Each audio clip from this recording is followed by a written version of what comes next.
All right.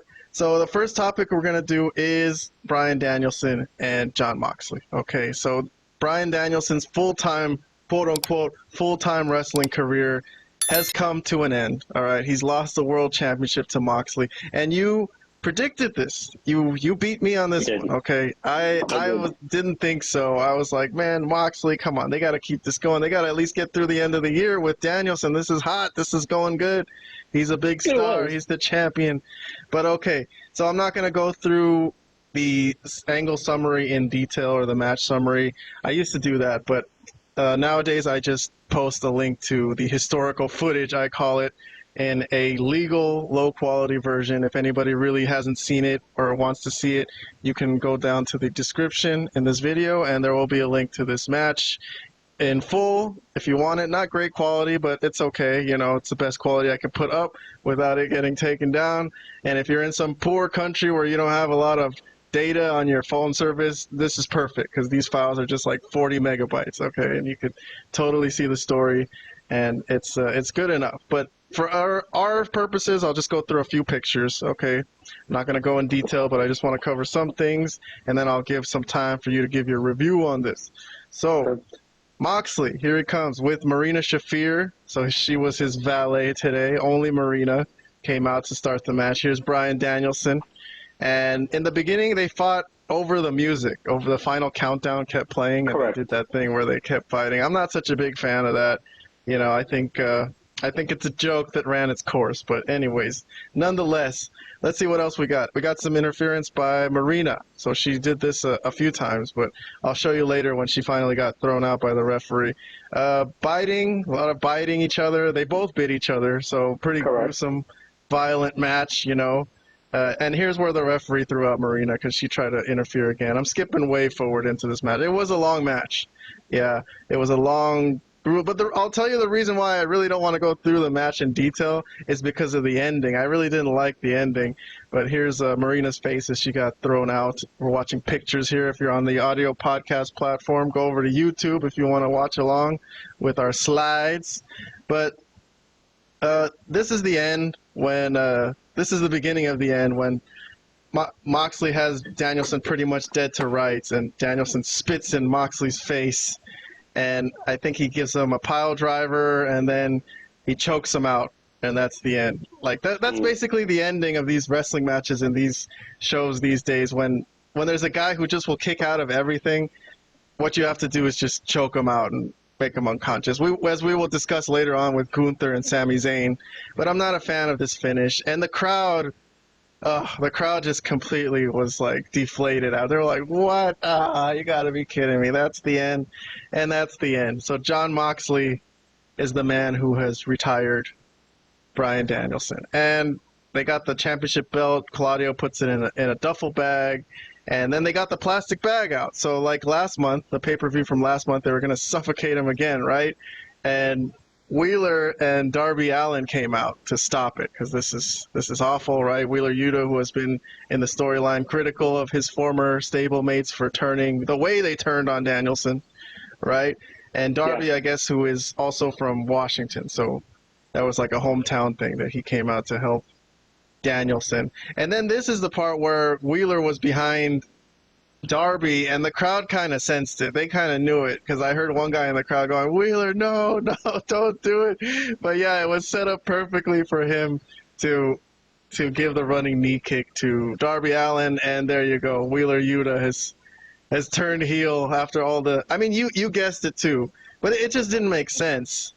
I mean... Yeah, he's still torn. Here's a picture of him with his hands in his face, or his face in his hands, excuse me.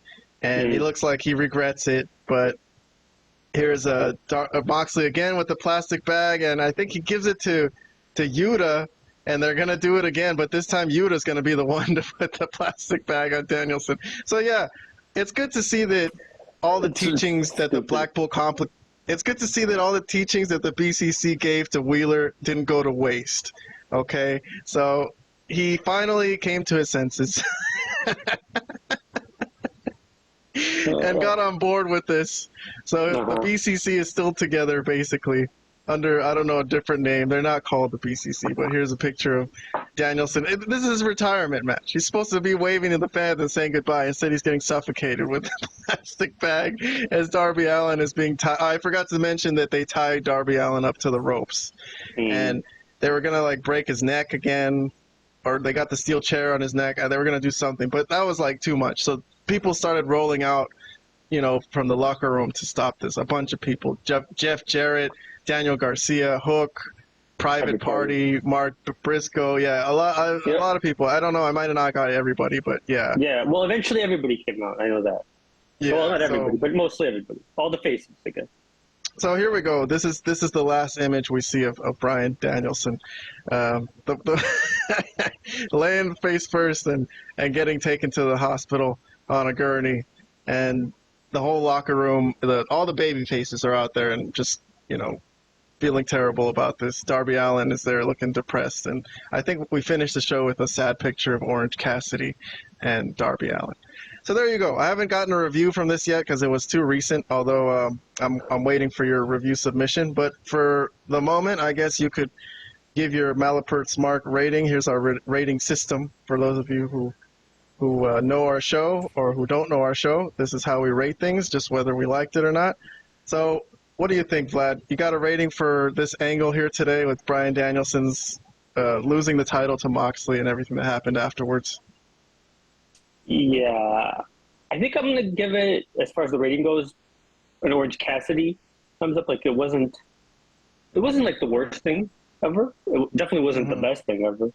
There was a lot of issues with it.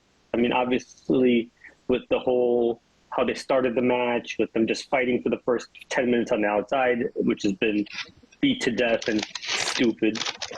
And then, as you said, well, before I get to the ending and the problems that you had with the ending, I think there should be some credit to Bryan Danielson for putting some sort of, to me, somewhat an entertaining match out of Moxley, who I do think is one of the worst wrestlers, like terrible wrestler. Like, never seen a Moxley match that I like. The fact that he got something out of this guy shows the quality of his work, you know, and his ability. But anyways, as far as like the ending, like they just choked him out, basically beat him clean. I don't know. I mean, couldn't they have like cheated to win at the very least? Like, more cheating that made sense. It couldn't Claudio or Marina cheated, I guess, but yeah, that was some. But I mean, they could have been more obvious about it. And if they're like this real heel group, they don't have any issues cheating to win the title and then still doing what they were doing. But he just basically beat him clean, choked him out. I mean, I don't know. That's an AEW. You could say it's a modern finish, but I mean, at least when WWE does it, it makes a little bit more sense to me. Here, it's his retirement match, and or his whatever, as he's going to be not a full-time wrestler anymore, I guess, and what have you. So the ending was pretty crap. But as far as the stuff post-match, I mean, I kind of liked it, and that's why I'm kind of giving it a half thumbs up. Like, I liked some of the stuff, like, you know, they changed up Darby. Okay, Willie Yuta being involved, I don't like, because, okay, and I obviously don't like choking him again with...